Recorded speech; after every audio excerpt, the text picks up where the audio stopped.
And can you share with us some insights on how you lead and coordinate your team?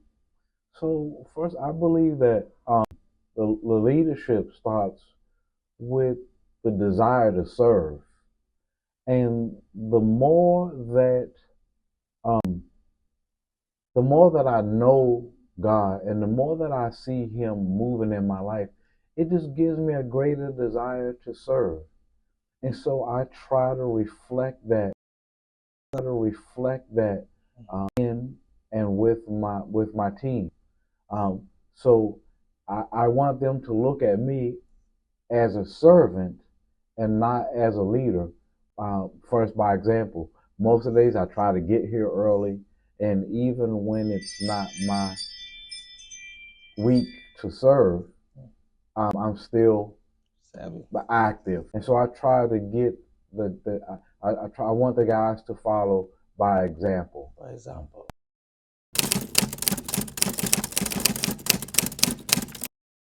there are some skills needed by teachers to be able to be successful in carrying out the activity of ushering in the church. So, do you want to share with us some of those critical skills while serving? You have to, and with hospitality, you have to have a desire to listen, because especially during the winter time when it's cold and stuff, but there's times where people are going to need stuff, and so you have to have that hospitality spirit to be able to want to accommodate people. So again, and I'm probably going to say this a lot, but it's the desire to serve. Because when you have that desire to serve, that everything is open. There will not be anything that you're not willing to do. But you have to be, you have to have a servant heart.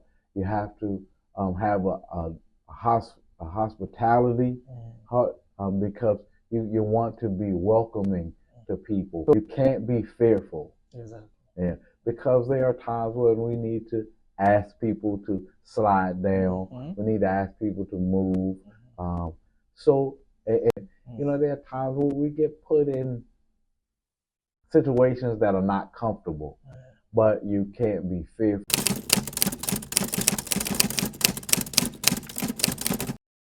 Is there anything that they would want us to be doing? Because whatever mission that God has given them to do, we want to be helpers, and we want to be able to have that mission flow as smoothly as possible. Like we just had a meeting Friday with the security team.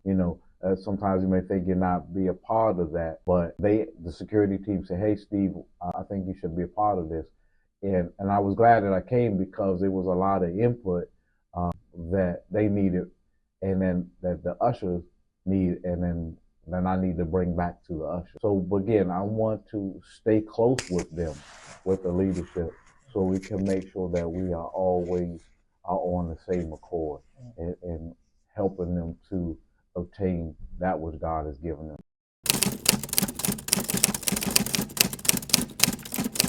I want to thank you, Mr. Steve, for coming on board today.